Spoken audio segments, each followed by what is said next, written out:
आज की गोड श्रृंखला का उद्देश्य आप सभी विद्यार्थियों के समक्ष आंकड़ों और तथ्यों का जंजाल फेंकना नहीं है। आज की गोड श्रृंखला का उद्देश्य आप सबको सक्षम बनाना है, वैशाखी बनना नहीं है, आप सभी को मजबूत बनाना है। हम लोग समसामयिक घटनाओं का अध्ययन इस प्रारूप में कर रहे हैं कि एक साथ हम लोग प्रारंभिक परीक्षा, मुख्य परीक्षा और साक्षात्कार के लिए तैयार हों। साथियों, एक सिविल सेवक आकांक्षी वही परीक्षा को पास कर पाता है जो अपने दैनिक जीवन के सामाजिक, आर्थिक, भौगोलिक, सांस्कृतिक, धार्मिक सभी पहलुओं को भली भांति समझ लेता है। तभी वह इस परीक्षा के तीनों पड़ाव को पार कर पाएगा, अन्यथा वह किसी न किसी पड़ाव में रुक जाता है और यही विद्यार्थी गलत कर जाते हैं। आप प्राय ही सुनते होंगे कि 5 से 6 बार मेंस निकाले विद्यार्थी भी तैयारी में लगे हुए हैं। जरूर उन्होंने कहीं ना कहीं गलती की होगी। तो इसी चीज़ों को सुधार कर हम लोग आज की गोड श्रृंखला में अध्ययन करेंगे। और आइए चलते हैं, देखते हैं कौन सा पहला विषय है हम लोग के पास। तो ये आप देख रहे हैं, ये है विजेंद्र सिंह और उनके साथ हाथ से हाथ मिला रहे हैं छत्तीसगढ़ के मुख्यमंत्री भूपेश बघेल जी। अभी 17 अगस्त को छत्तीसगढ़ में द जंगल रंबल एक खेल प्रतियोगिता का आयोजन हुआ था और इस प्रतियोगिता में विजेंद्र सिंह की भिड़ंत घाना के मुक्केबाज इलियास सुले से हुई और विजेंद्र सिंह ने इलियास सुले को धूल चटा दी। कुछ ही मिनट में ही विजेंद्र सिंह जीत जाते हैं। तो यह एक घटना थी। आपसे यह जो घटना है, घटना प्रारंभिक परीक्षा की दृष्टि से महत्वपूर्ण होते हैं और घटना के परिणाम मुख्य परीक्षा और साक्षात्कार के लिए महत्वपूर्ण होते हैं। तो यह घटना आपसे पूछा जा सकता है, द जंगल रंबल क्या है? तो आप बताएंगे यह एक खेल प्रतियोगिता है प्रारंभिक परीक्षा में। इसमें किसकी जीत हुई? तो विजेंद्र सिंह की जीत हुई। यह कब आयोजित किया गया था? तो 17 अगस्त को। कहाँ आयोजित किया गया था? तो बलबीर सिंह जुनेजा इंडोर स्टेडियम रायपुर में आयोजित किया गया था। तो यह एक घटना है और इस घटना में मुख्यमंत्री जी ने एक बहुत अच्छी बात कही है और उन्होंने इस जो ये चल रहा था मुकाबला, तो वहां उन्होंने कहा कि छत्तीसगढ़ को खेलगढ़ बनाने की ओर यह सरकार प्रयास कर रही है। क्या छत्तीसगढ़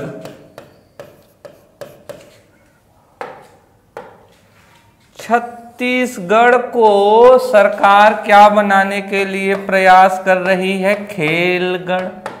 तो आइए देखते हैं कि छत्तीसगढ़ को खेलगढ़ बनाने की दिशा में कौन कौन से कार्य किए जा रहे हैं। हम लोग को इसको समझना ही पड़ेगा, तभी हम लोग मुख्य परीक्षा में लिख सकते हैं। और समावेशी शिक्षा की दिशा में खेल एक महत्वपूर्ण घटक है। खेल ही नहीं, एक मेल है। किसका मेल है? आर्थिक विकास का, स्वास्थ्य का, युवा शक्ति का, सामाजिक समरसता का, नेतृत्व कौशल का एक समावेशन होता है खेल। तो खेल मानव जीवन का एक अहम हिस्सा होता है और इसको जरूर सरकार को बढ़ावा देना चाहिए। और उसी दिशा में सरकार ने छत्तीसगढ़ खेल नीति 2017 का निर्माण किया है। छत्तीसगढ़ खेल नीति 2017 छत्तीसगढ़ ने बनाया है। आइए इस खेल नीति 2017 को हम लोग समझने का प्रयास करते हैं और प्रस्तावना से शुरू करते हैं। तो यहाँ पर आप देख रहे हैं महात्मा गांधी द्वारा कही गई बात यहाँ लिखी हुई है। It is health that is real wealth and not pieces of gold and silver.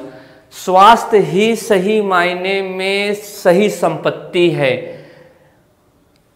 चांदी और सोने जैसे रत्न के टुकड़े वो कोई संपत्ति नहीं है। स्वास्थ्य ही सही संपत्ति है, ऐसा महात्मा गांधी जी कह रहे हैं। तो यहाँ देखेंगे राष्ट्रपिता महात्मा गांधी जी ने स्वास्थ्य को सर्वाधिक महत्वपूर्ण बताते हुए यह बताया है कि स्वास्थ्य ही वास्तविक संपत्ति है, न कि सोने एवं चांदी के टुकड़े। बेहतर स्वास्थ्य न केवल मानव विकास का परिचायक है, अपितु किसी भी विकसित या विकास शील राष्ट्र के सामाजिक, आर्थिक, सांस्कृतिक एवं राजनीतिक विकास का द्योतक होता है। खेल कूद बेहतर स्वास्थ्य का माध्यम होने के साथ साथ सामाजिक विकास में भी महत्वपूर्ण भूमिका निभाता है। खेल कूद में लोगों में एकता, नेतृत्व कौशल, नागरिकता के भाव को समावेशित करते हुए सामाजिक आर्थिक असमानता को दूर कर समाज को सशक्त करता है। साथियों, हम एक सामाजिक प्राणी खेल के जरिए ही बनते हैं। अगर बचपन में अगर हम लोग अन्य समुदाय या अन्य पड़ोसियों के बच्चों के साथ खेल नहीं खेलते तो जरूर हम लोग असामाजिक तत्वों में ही गिने जाते। तो अगर किसी को सही मायने में सामाजिक प्राणी बनना है तो उसको खेल के साथ जुड़ना ही पड़ेगा।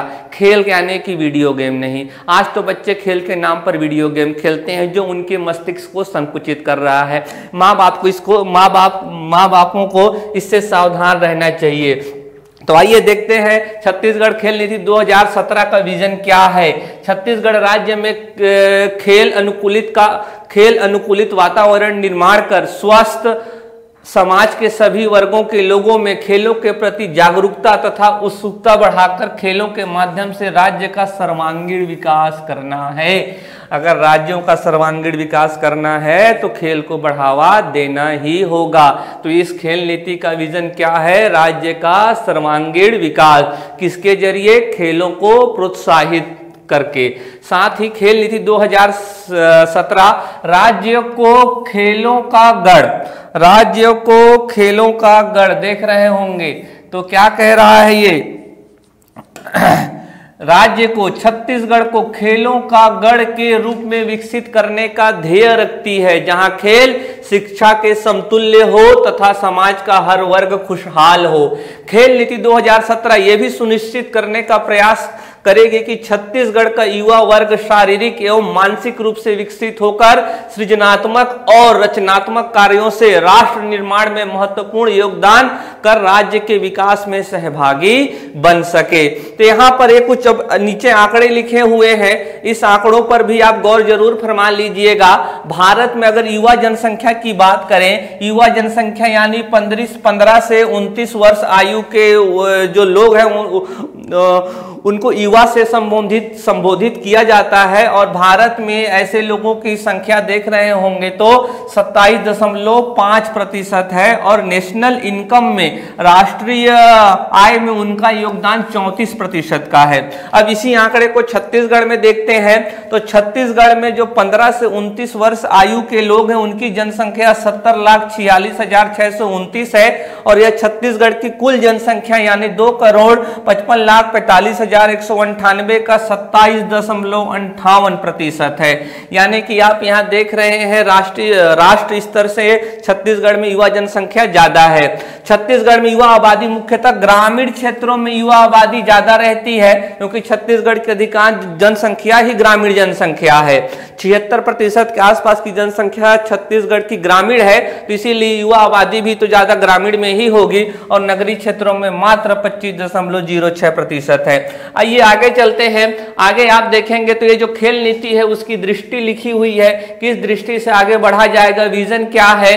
तो हम लोग पहले जान चुके हैं कि सर्वांगीण विकास है। आप नोट कर लीजिएगा ध्येय क्या है, ध्येय भी यहाँ पर लिखा हुआ है और एक खेल नीति के उद्देश्य भी लिखे हुए हैं। इन सबको आपको नोट्स तैयार कर लेना चाहिए।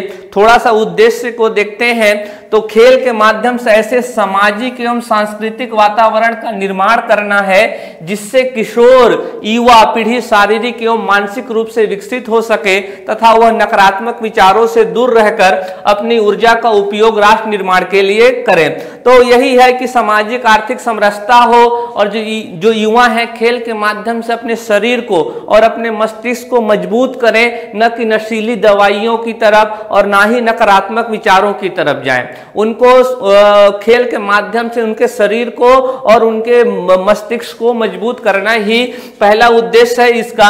राज्य के ग्रामीण एवं शहरी क्षेत्रों के प्रतिभाशाली खिलाड़ियों को राष्ट्रीय एवं अंतरराष्ट्रीय खेल प्रतिस्पर्धाओं में पदक विजेता बनने हेतु प्रोत्साहित करना। अभी जान रहे कॉमनवेल्थ चल रहा था और यह एक अंतर्राष्ट्रीय स्तर की खेल प्रतियोगिता है जिसमें छत्तीसगढ़ की मात्र एक खिलाड़ी ने रजत पदक हासिल किया और उनका नाम है आकर्षी कश्यप जी। तो 2.5 करोड़ की जनसंख्या में जहां 70,46,000 के आसपास युवा जनसंख्या है, उसमें से मात्र एक खिलाड़ी अगर अंतर्राष्ट्रीय प्रतियोगिताओं में पदक जीत रही है तो स्थिति कुछ ये सही बयां नहीं करती। तो उसी में सुधार के लिए खेल नीति है, समझते रहिएगा, आत्मसात करते रहिएगा। आगे चलते हैं। छत्तीसगढ़ में ग्राम स्तर से लेकर अंतर्राष्ट्रीय स्तर की खेल अधोसंरचना के विकास हेतु योजनाबद्ध प्रयास करना। अधोसंरचना का मतलब इंफ्रास्ट्रक्चर। इस स्पोर्ट्स इंफ्रास्ट्रक्चर के लिए हम लोग को प्लानिंग से जानना पड़ेगा। स्टेडियम हो, इक्विपमेंट हो, उस तरीके के रिसर्च हो यहाँ पर, और यहाँ पर रिसोर्सेस हो, तो इन सब के लिए भी प्लानिंग से हम लोग को जाना होगा। वो भी यह भी इस खेल नीति का एक उद्देश्य है। राज्य में विभिन्न खेल खिलाड़ियों, खेल अधोसंरचना, खेल संघों, खेल संगठनों, खेल आयोजकों एवं खेल दर्शकों को विकसित करने का प्रयास करना। तो खेल के जो सभी पहलू हैं उनको भी ध्यान में रखा गया है। राज्य में खेल आयोजन, प्रशासन तथा प्रबंधन हेतु स्वायत्त संस्था के रूप में छत्तीसगढ़ राज्य खेल प्राधिकरण का गठन करना, जिससे राज्य में खेल संस्कृति का विकास हो सके, ये भी एक उद्देश्य है। तो ये ध्यान रखिएगा, ये जो है छत्तीसगढ़ राज्य खेल प्राधिकरण का गठन करना एक उद्देश्य है। तो यह आपको जानना चाहिए, क्या छत्तीसगढ़ में ऐसी कोई अथॉरिटी एग्जिस्टेड है या नहीं है, क्योंकि 2017 में बन चुका था, आज इसको बने 5वां साल चल रहा है। क्या यह प्राधिकरण बन पाया है? क्या अगर बन पाया है तो इसकी स्थापना कब हुई थी और इसके अध्यक्ष कौन है, यह भी तो आपको जानना ही पड़ेगा। अगर गुंडा बनना है तो जानना पड़ेगा। आगे देखते हैं। छत्तीसगढ़ में खेल शिक्षा, sports education, sports research, sports medicine, sports industry, sports business, sports services को भी प्रोत्साहित करना है। और ये यहाँ पर जो अगला उद्देश्य है, खेल नीति के माध्यम से यह प्रयास करना कि खेल गतिविधियों का उतना ही महत्व हो जितना कि शिक्षा का। तो हम लोग शिक्षा के बराबर ही खेल को रखेंगे, ये भी इस खेल नीति का उद्देश्य है। शिक्षा इज इक्वल टू खेल।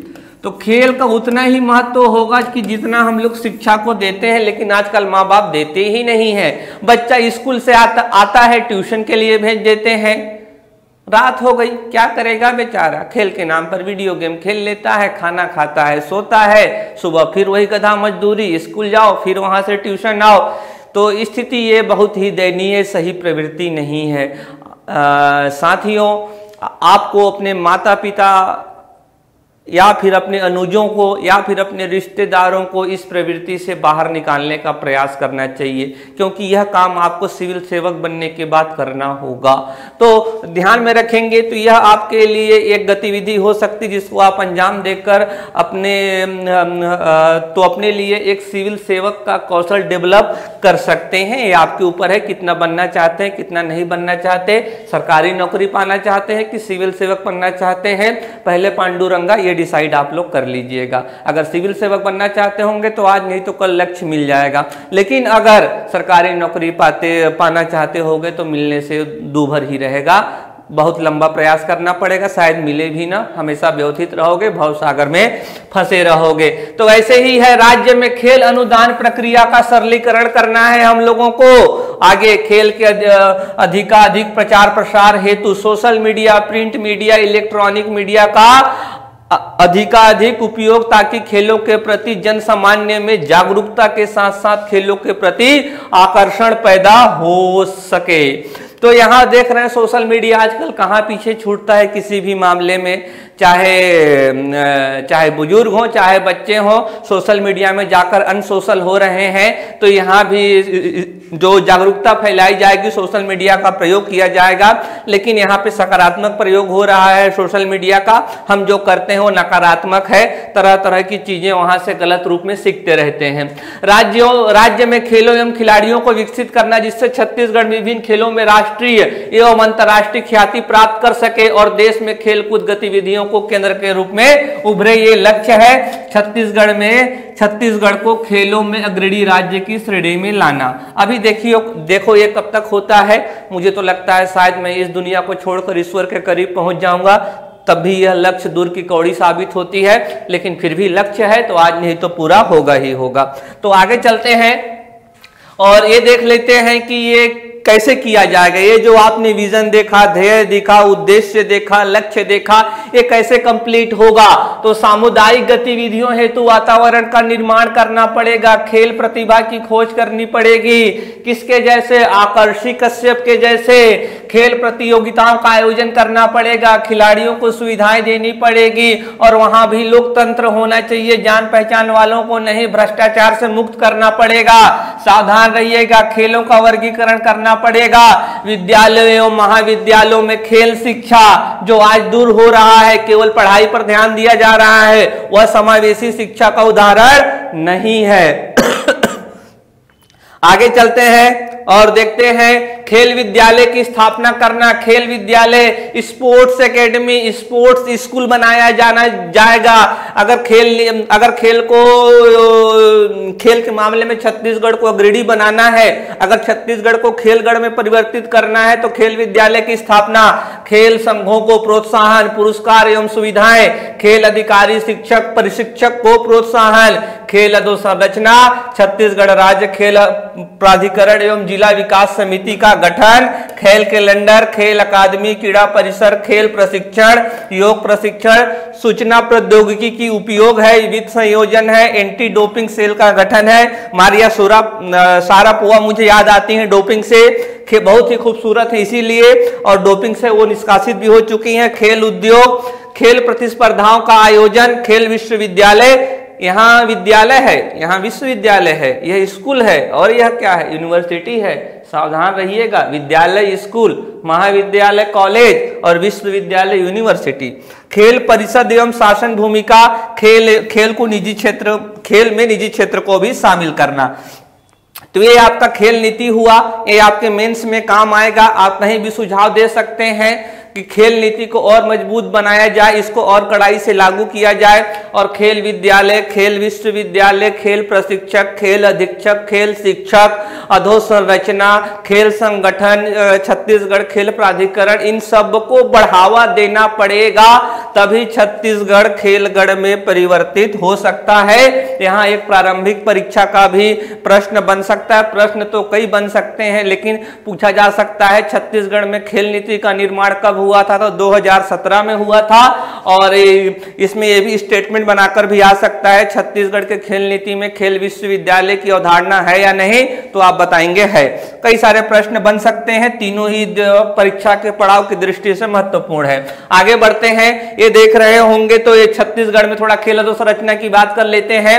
छत्तीसगढ़ में भारतीय खेल प्राधिकरण Sai, sport authority of India का प्रशिक्षण केंद्र छत्तीसगढ़ में भी है। जो स्पोर्ट अथॉरिटी ऑफ इंडिया है उसके देश भर में प्रशिक्षण संस्थान होते हैं। तो छत्तीसगढ़ में भी दो हैं। कौन कौन से? तो कहां है? राजनांदगांव में है और रायपुर में है। कब बने थे? तो तारीख महत्वपूर्ण है। प्रारंभिक परीक्षा 11 जून 2001। छत्तीसगढ़ में ओलंपिक संघ का भी गठन हुआ। कब हुआ? ठीक इसके बाद, एक महीने बाद, 15 जुलाई 2001 को। अध्यक्ष कौन है? माननीय मुख्यमंत्री भूपेश बघेल जी। आगे बढ़ते हैं, अंतर्राष्ट्रीय हॉकी स्टेडियम राजनांदगांव, ये छत्तीसगढ़ का पहला अंतर्राष्ट्रीय स्तर का स्टेडियम है हॉकी में, और इसको प्रमाणित भी किया जा चुका है। ध्यान रखिएगा, सबसे पहला है। कब स्थापना हुई थी? 20 जनवरी 2014 को इसको विश्व स्तरीय प्रतियोगिता के लिए प्रमाणित भी किया गया है, और यह सिंथेटिक सरफेस युक्त अंतर्राष्ट्रीय हॉकी स्टेडियम है। पॉलीग्रास से युक्त है ये, तो ये जानकारी है, आप ध्यान रखिएगा। छत्तीसगढ़ की पहली हॉकी विश्व स्तरीय स्टेडियम कहां बनी थी? तो राजनांदगांव में 20 जनवरी 2014 को। आगे चलते हैं, और ये आप देख रहे हैं ये भी हॉकी स्टेडियम है। दूसरा विश्व स्तरीय हॉकी स्टेडियम कहां बना? तो रायपुर में। नाम क्या है? सरदार वल्लभ भाई पटेल। कभी भी पूछेगा सरदार वल्लभ भाई पटेल हॉकी स्टेडियम कहां है, तो बताएंगे रायपुर में है। स्थापना कब हुई थी? तो 29 अगस्त 2014 को हुई थी। तीसरा भी सरदार वल्लभ भाई पटेल अंतर्राष्ट्रीय हॉकी स्टेडियम, यह पिच 1 है और यह पिच 2 है। इसकी स्थापना कब हुई थी? तो 2015 में, 1 साल बाद हो रही है। देख रहे हैं यहाँ पर तो ये 3 अंतर्राष्ट्रीय स्तर के हॉकी स्टेडियम हुए। आगे बढ़ते हैं तो ये भी देख रहे हैं कि बिलासपुर में ये भी अंतर्राष्ट्रीय स्तर का ही हॉकी स्टेडियम है और इसका नाम क्या है, BR यादव। रायपुर वालों का नाम सरदार वल्लभ भाई पटेल है, जबकि बिलासपुर का नाम क्या है, BR यादव हॉकी स्टेडियम है। ये आप देख रहे हैं तो राज्य स्तरीय खेल प्रशिक्षण केंद्र बहतरई बिलासपुर में है। इंडोर स्टेडियम भी इसमें सुविधा रहेगी।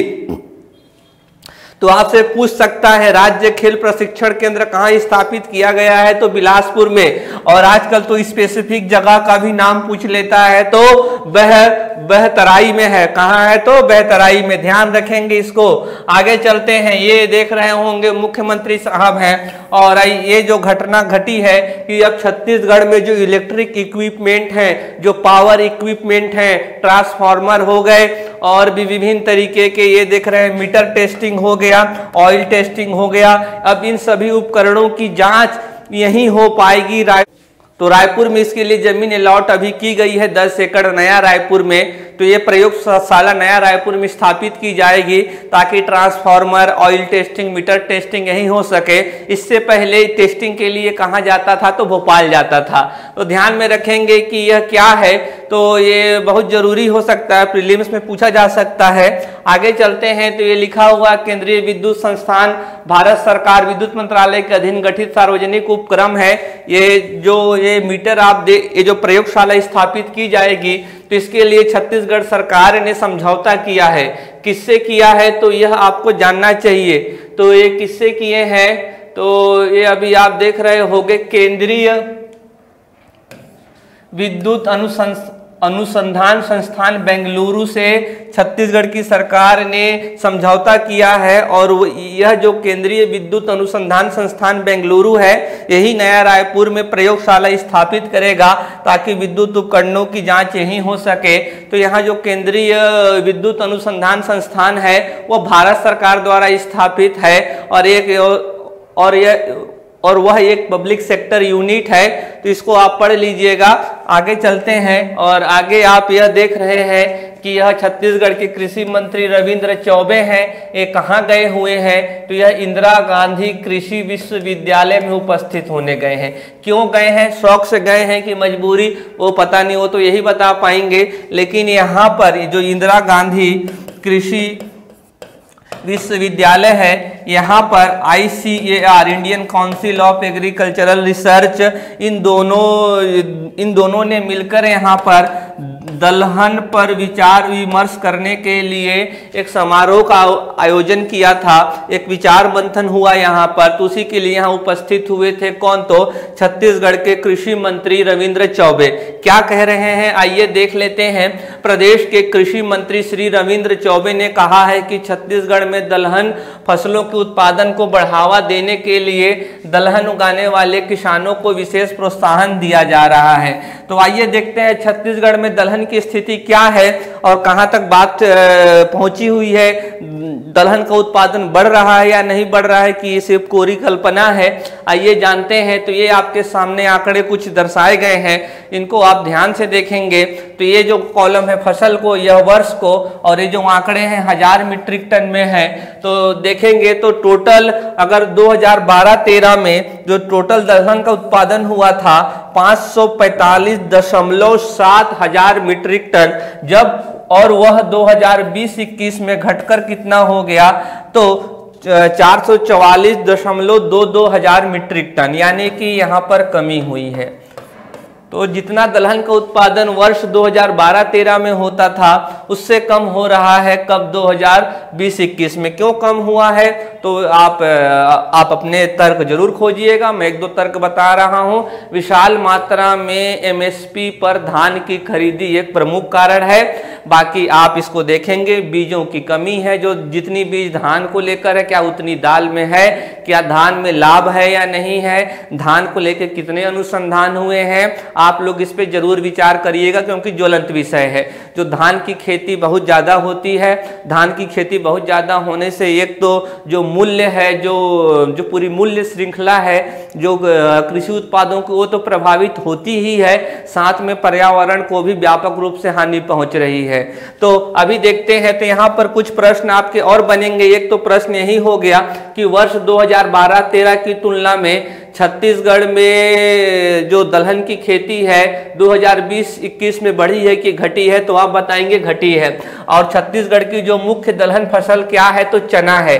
कैसे है, तो आप यहाँ देख रहे हैं कि सबसे अधिक उत्पादन चना का ही होता है, सबसे अधिक उत्पादन चना का ही होता है। उसके बाद तिवड़ा का होता है, तिवड़ा का, और उसके बाद किसका होगा, तो उड़द का। उसके बाद तुअर का। सबसे कम किसका होता है, तो मूंग मोट का होता है। तो यहाँ देखेंगे सब के सब घटे हैं। यहाँ भी डिक्रीज हुआ है, 31 से 23 हो गया। यहाँ भी डिक्रीज है, 31.4 से 28.77 हो गया है। 4.2 से 2.32, 14.3 से यहाँ भी कमी देख रहे हैं, हर ही जगह कमी हुआ है। लेकिन इस साल कुछ बढ़ोतरी हो सकती है। क्यों हो सकती है? पांडुरंगा गुंडा बनना है तो इसको भी तो जानना पड़ेगा क्यों कमी हुई है। क्योंकि राजीव गांधी किसान न्याय योजना के तहत वे किसान जिन्होंने पिछले वर्ष धान के फसल के स्थान पर इस वर्ष अगर दलहन की खेती, तिलहन की खेती, सुगंधित धान किस्मों की और वृक्षारोपण करते हैं तो उन्हें 10,000 रुपये प्रति एकड़ दिया जाता है। तो अभी इस वर्ष सरकार के जो आंकड़े आए हैं रकबा को, जो फसल क्षेत्र है, तो उसमें कमी आई है। धान में जो धान के अंतर्गत जो फसल क्षेत्र है उसमें लगभग 5 लाख हेक्टेयर की कमी आई है। तो उसमें जरूर कुछ न कुछ तो बोया जाएगा। तो अब दलहन बोया गया है कि तिलहन बोया गया हो तो देखना ही पड़ेगा। लेकिन दलहन उड़द जो खरीफ में बोए जाते हैं काफी उड़द और अरहर, तो जरूर इस समय उत्पादन भी बढ़ेगा और दलहन के अंतर्गत जो फसल क्षेत्र है उसमें ही बढ़ोतरी होगी। आपको परीक्षा की दृष्टि से 2 बातें ध्यान रखना पड़ता है किसी भी फसल को लेकर, उसके अंतर्गत क्षेत्र और दूसरा उसका उत्पादन और तीसरा उसका उत्पादकता। ये 3 चीजों पर आप बहुत अच्छे तरीके से स्पष्ट रहेंगे, आपको रहना चाहिए। और अगर आप मेरे साथ बने रहेंगे प्रतिदिन आज की गोट की श्रृंखला में, तो मैं आपको विश्वास दिलाता हूं कि आप जरूर हासिल कर लेंगे। तो ये देख रहे हैं, ध्यान रखेंगे आप लोग। यहां से कई सारे प्रश्न आपकी परीक्षा में पूछे जा सकते हैं। छत्तीसगढ़ का प्रमुख दलहन फसल चना है। इनको आप ऑर्डर में अरेंज करिए, डिक्रीजिंग ऑर्डर में, इंक्रीजिंग ऑर्डर में। और 2012-13 की तुलना में कौन सी फसल में बढ़ोतरी, कौन सी फसल में कमी, और कुल दलहन में कितनी कमी कितनी वृद्धि, कई प्रकार के प्रश्न बनाए जा सकते हैं और बनते भी हैं। अगर राष्ट्रीय स्तर की बात करें तो वर्ष 2012-13 में जो टोटल दलहन उत्पादन था वो कितना था, तो 18.3 मिलियन टन, जो 2020-21 में बढ़कर कितना हो गया है, 25.27 मिलियन टन, यानी कि बढ़ोतरी हुई है 2012-13 से लेकर 2020-21 तक। कितने 8 साल में, और 8 साल में कितना बढ़ा है, तो लगभग ये देख रहे होंगे तो 7 मिलियन टन। तो 8 साल में 7 मिलियन टन बढ़ा तो है, लेकिन बढ़ने की रफ्तार जरा आप ही देखिए कितना है। निर्णय आपका होना चाहिए। तो ये भी ध्यान में रखेंगे, परीक्षा में आ सकता है, कभी भी आता ही है। और इसमें आपको अनाज देखना, अनाज होता है, दलहन होता है, तिलहन होता है, बागवानी होती है, गन्ना होता है। इन सब का उत्पादन, फसल अंतर्गत क्षेत्र और उत्पादकता परीक्षाओं में पूछा जाता रहा है। आगे चलते हैं, और ये आप देख रहे हैं कि ये जो मुख्यमंत्री श्री भूपेश बघेल ने राजनांदगांव निवास श्री नमन कुमार वर्मा, ये नमन कुमार एक वर्मा जी हैं।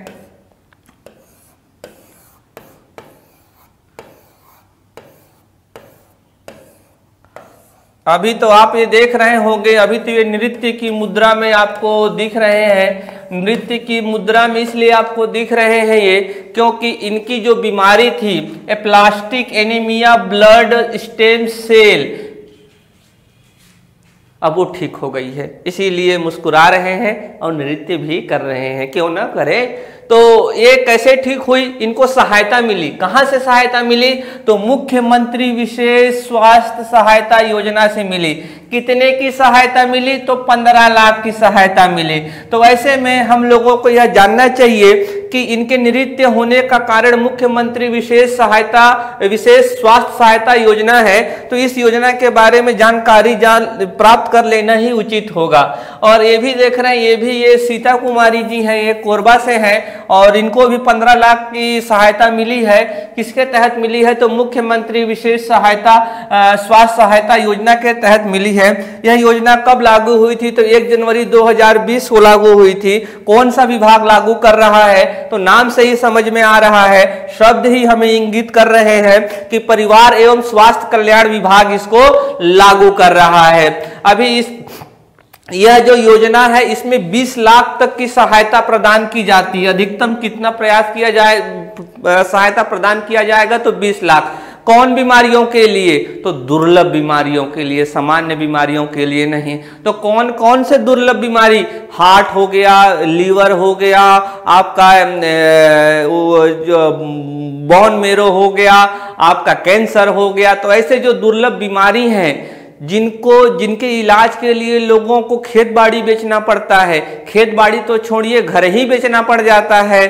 तो ऐसे बीमारियों के इलाज के लिए छत्तीसगढ़ सरकार सामने आई और वह 20 लाख तक रुपए का अधिकतम सहायता प्रदान करती है साथियों। तो यह आपको जानना चाहिए। और इसमें पात्रता लिखा हुआ है कि उसके पास प्राथमिकता एवं अंत्योदय राशन कार्ड होना चाहिए। और इसमें जो चिकित्सालय है यानी कि हॉस्पिटल है वो पंजीकृत होने चाहिए, तभी उसमें इलाज हो पाएगा। ये जो पहले आप ये देख रहे थे किसको? तो नमन कुमार जी को। इनका इलाज तो बेल्लूर कर्नाटक में हुआ है, वहाँ के मेडिकल कॉलेज में। इनका इलाज तो छत्तीसगढ़ में हो भी नहीं पाया, इतनी दुर्लभ बीमारी थी। तो ये ध्यान में रखेंगे। तो यहाँ से जो मुख्यमंत्री विशेष सहायता योजना, यहाँ से प्रश्न कैसे आएंगे कि यह कब लागू हुआ था? तो 1 जनवरी 2020 को। कौन सा विभाग लागू कर रहा है? तो परिवार एवं स्वास्थ्य कल्याण विभाग। और इसकी अधिकतम राशि कितना है? तो 20 लाख रुपए। तो अगर आप इन तीनों चीजों को लिख देते हैं और पात्रता को मुख्य परीक्षा में, तो आपको नंबर मिलेगा। प्रीलिम्स में राशि पूछ ली जाएगी, पात्रता पूछ लिया जाएगा, कब लागू हुआ था ये पूछ लिया जाएगा, विभाग पूछ लिया जाएगा, और कौन कौन सी बीमारी है उसको भी देख लीजिए। लीवर प्रत्यारोपण, लीवर ट्रांसप्लांट, किडनी ट्रांसप्लांट, फेफड़ों का ट्रांसप्लांट, हृदय एवं फेफड़ों का ट्रांसप्लांट, हृदय रोग, हीमोफीलिया, कैंसर, न जाने ये जो 11 है, ये पूरी लिस्ट है। इसको आप पढ़ लीजिएगा और अपने मस्तिष्क का विस्तार कर लीजिएगा। ये देख रहे हैं, यह अंकिता गुप्ता जी, ये कहाँ खड़ी हैं? तो ये खड़ी है माउंट एल्ब्रूस में। माउंट एल्ब्रूस आपको जानना चाहिए कहाँ है। तो माउंट एल्ब्रूस कहाँ है? तो यूरोप में है। ये माउंट एल्ब्रूस यूरोप में जाकर ये जो देख रहे होंगे न्याय और सशक्तिकरण का छत्तीसगढ़ मॉडल, भूपेश बघेल। शायद भूपेश बघेल जी अपनी मेहनत से यहाँ कभी पहुँच ही ना पाते और वो ऐसा सोचेंगे भी नहीं, क्योंकि बस की ही बाहर की बात है, लेकिन फिर भी पहुंचे हैं अंकिता गुप्ता के जरिए। ये एक पर्वतारोही है और माउंट एल्ब्रूस को आपको जरूर देखना चाहिए। माउंट एल्ब्रूस कहाँ है? तो जो माउंट एल्ब्रूस है उसको जरा हम लोग देख लेते हैं। यहाँ सुविधा है हम लोग के पास, तो उस सुविधा का हम लोग लाभ उठा लेते हैं और तकनीक चीज़ों को आसान करती है। तो देख ही रहे हैं कितनी चीज़ें आसान हो जा रही हैं। तो मैं आपको माउंट एल्ब्रूस का दर्शन करा देता हूँ, कर ही लीजिए तभी याद हो पाएगा। अगर आपके पास एटलस हो तो एटलस में भी जाकर जरूर देख लीजिएगा आप लोग। तो यहाँ पर आपका माउंट एल्ब्रूस है, यहाँ टाइप भी हम लोग कर ही लेते हैं।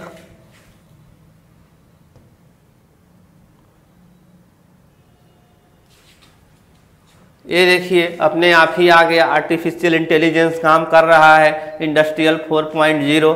ये देखिए माउंट एल्ब्रूस आ गया। मैं जहाँ लाया था वहीं आया है कि नहीं जरा देखिए, मेरी परीक्षा भी ले ही लीजिए। देखिए वहीं आ गया, जॉर्जिया में। ये है माउंट एल्ब्रूस। ये क्या है? Mount Elbrus. इसकी जो ऊंचाई है 5642 मीटर है। ये जो आप देख रहे हैं चला गया वो तो ये जो कहाँ किसकी चढ़ाई की है अंकिता गुप्ता जी ने, तो माउंट एलब्रूस की। कहाँ है? यूरोप में है, कॉकेसस माउंटेन में है। कितनी ऊंचाई है? 5642 मीटर है। 15 अगस्त में झंडा उनको मुख्यमंत्री जी ने ही दिया था। हम लोग पहले इनके बारे में बात कर चुके हैं। अंकिता गुप्ता जी का नाम ध्यान में रखेंगे। ये कहाँ की है? तो कोरबा की है अंकिता गुप्ता जी का। और यह पुलिस भी है, बहुत ही खतरनाक। और ये जो है ये पर्वत चढ़ने का काम करती हैं। और छत्तीसगढ़ सरकार ने इनको आर्थिक मदद भी दिया था। ये जानकारी आप में जानकारी यहाँ लिखा हुआ है। मूलतः कवर्धा की रहने वाली है और वहाँ पुलिस विभाग के अंतर्गत आरक्षक के पद पर कार्य कर रही है। और छत्तीसगढ़ सरकार ने इनको 5 लाख रुपए का मदद भी प्रदान किया था। कितनी ऊंचाई है माउंट एलब्रूस की? कहाँ है? यूरोप में। ये देख रहे होंगे। और वहां का तापमान देखिए -25 से 30 डिग्री। हालत ही खराब हो जाएगी। 2-3 डिग्री में हम लोग रजाई में घुस जाते हैं, बहुत ठंडी लगने लगती है। देख रहे हैं -25 से -30 तक है। और इससे पहले ये कहाँ की चढ़ाई कर चुकी है? तो यूटी कांगड़ी कहाँ है? तो लद्दाख में। ये तो उससे भी ऊंचा है, 6080 मीटर की ऊंची चोटी है। और ये जो चाहती हैं, इनका लक्ष्य क्या है? इनका लक्ष्य है कि अब 7 महाद्वीप की जो सबसे ऊंची चोटी है उन पर जाकर ये तिरंगा लहराना चाहती हैं और छत्तीसगढ़ का नाम रोशन करना चाहती हैं। तो अंकिता गुप्ता इस बार की प्रीलिम्स के लिए बहुत ही महत्वपूर्ण है, क्योंकि उन्होंने भूपेश बघेल जी का नाम रोशन किया है 5642 मीटर की ऊंचाई में, और उनके द्वारा तिरंगा को भी फहराया है।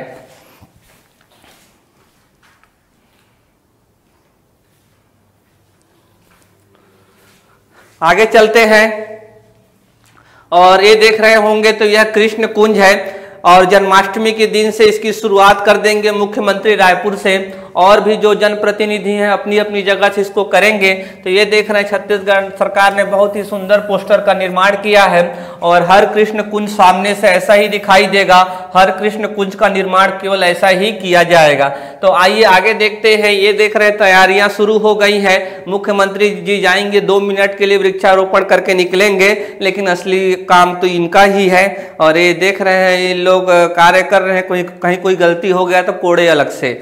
आगे देख रहे होंगे आप, तो ये जो कृष्ण कुंज है बहुत महत्वपूर्ण है यह कृष्ण कुंज।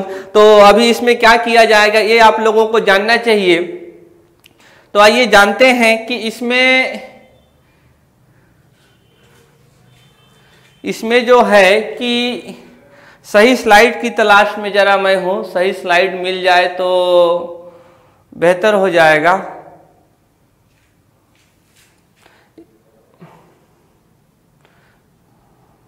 तो चलिए पहले पढ़ लेते हैं तो देखते हैं। तो मुख्यमंत्री श्री बघेल ने कृष्ण कुंज योजना के उद्देश्य को लेकर कहा है कि वृक्षारोपण को जन जन से जोड़ने, अपने सांस्कृतिक विरासत को सहेजने और उन्हें विशिष्ट पहचान देने के लिए इसका नाम कृष्ण कुंज रखा गया है।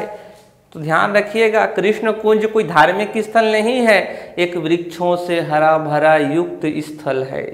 उसका नाम क्या रखा जाएगा? कृष्ण कुंज। क्या है, क्यों रखा गया है? क्योंकि कृष्ण जी का संबंध हमारे संस्कृति से है और इसमें वृक्षारोपण करेंगे तो यह वृक्षारोपण से भी जुड़ा होगा। विगत वर्षों में शहरीकरण की वजह से हो रही अंधाधुंध पेड़ों की कटाई से इन पेड़ों का अस्तित्व खत्म होता जा रहा है। आने वाली पीढ़ी को इन पेड़ों के महत्व से जोड़ने के लिए कृष्ण कुंज की पहल की जा रही है। सांस्कृतिक विविधताओं से परिपूर्ण छत्तीसगढ़ का हर एक पर्व प्रकृति और आदिम संस्कृति से जुड़ा हुआ है। इनके संरक्षण के लिए ही यहाँ के 30 त्योहारों को आम लोगों से जोड़ा गया और अब कृष्ण कुंज योजना के माध्यम से इन सांस्कृतिक महत्व के पेड़ों को सहेजने की अनुकरणीय पहल हो रही है और जो आने वाले पीढ़ियों को एक बेहतर कल की ओर ले जाएगी और एक नजर में छत्तीसगढ़ के निर्माण में अपनी भूमिका निभाएगी। तो यहाँ हम लोग को देखना है कि छत्तीसगढ़ के जितने भी नगरीय निकाय हैं, कितने हैं? पांडुरंगा, अगर छत्तीसगढ़ नगरीय निकायों की संख्या आप लोग नहीं जानेंगे तो आप लोग कैसे गुंडा बनोगे? आप लोग जानना चाहिए। तो नगर निगम कितने हैं? नगर निगम है आपके 14 और नगर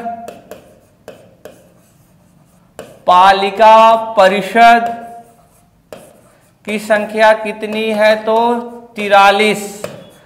और नगर पंचायतों की संख्या कितनी है?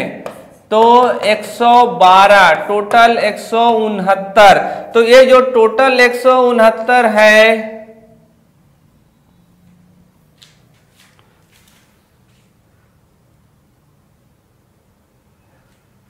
ये जो टोटल 169 नगरीय निकाय हैं, कुल नगरीय निकाय ये जो हैं,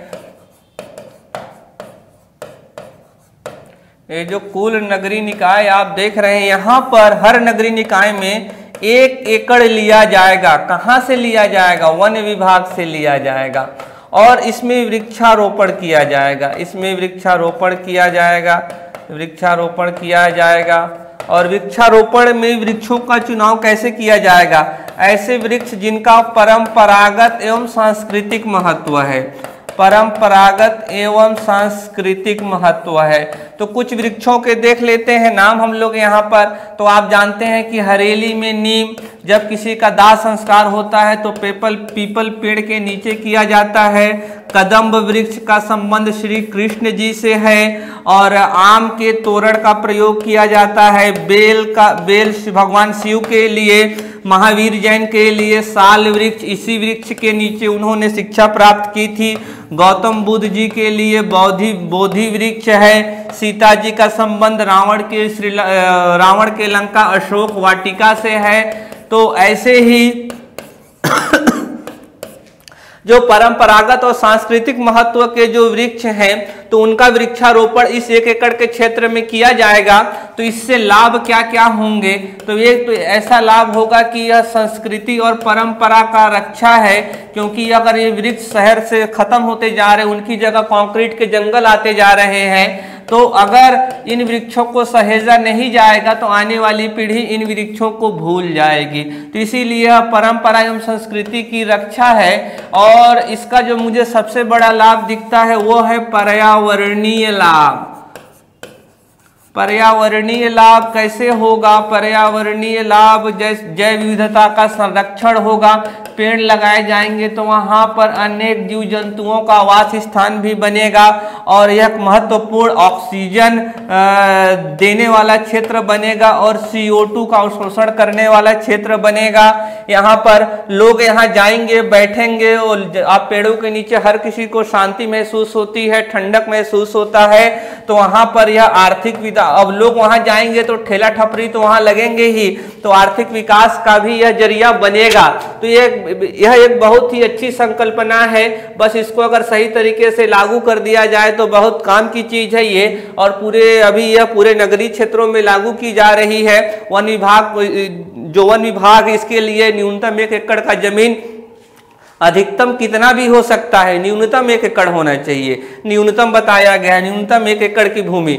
अभी तक 162 हो गए हैं, 7 ही बचे हैं, टोटल 169 हैं। यहाँ वृक्षों के किस्म लिखे हुए हैं: इमली, बेर, गंगा, जामुन, सहतूत, तेंदू, चिरौंदी, अनार, कैथा, नीम, गूलर, पलास, न जाने कितने। आगे चलते हैं। और ये है कि अब छत्तीसगढ़ सरकार ने निर्णय लिया है कि स्वामी आत्मानंद उत्कृष्ट विद्यालय योजना के तहत अच्छी गुणवत्ता वाले अंग्रेजी माध्यम और हिंदी माध्यम के स्कूल खोले जा रहे हैं। तो छत्तीसगढ़ सरकार ने निर्णय लिया है कि ऐसे ही उत्कृष्ट महाविद्यालयों की स्थापना छत्तीसगढ़ में की जाएगी अंग्रेजी माध्यम के लिए। तो ये बहुत महत्वपूर्ण है शिक्षा में सुधार को लेकर।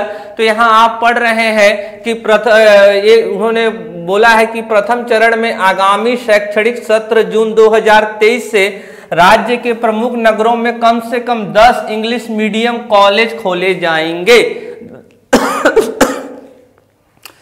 10 इंग्लिश मीडियम महाविद्यालयों की स्थापना की जाएगी।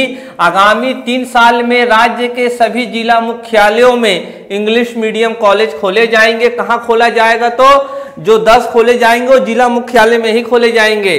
मुख्यमंत्री श्री भूपेश बघेल ने मुख्य सचिव को 10 दिनों में कार्य योजना प्रस्तुत करने के भी निर्देश दिए गए हैं।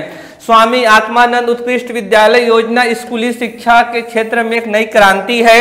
आप जानते हैं कि अभी भूपेश बघेल जी ने स्वतंत्रता दिवस के दिन टोटल 422 स्कूलों मतलब ये बोले कि स्वामी आत्मानंद उत्कृष्ट विद्यालय योजना, उसके तहत टोटल 422 स्कूल बनाए जाएंगे। इसमें हिंदी और इंग्लिश दोनों शामिल है और इस 422 में से लगभग 50% सरगुजा और बस्तर संभाग में होंगे। और ये महत्वपूर्ण है क्योंकि दोनों ही क्षेत्र पहाड़ी क्षेत्र हैं और अगर उन क्षेत्रों में इस स्कूल का विस्तार होता है तो जरूर शिक्षा की गुणवत्ता में, जनजातियों की शिक्षा की गुणवत्ता में, वनवासियों की शिक्षा की गुणवत्ता में जरूर बढ़ोतरी होगी।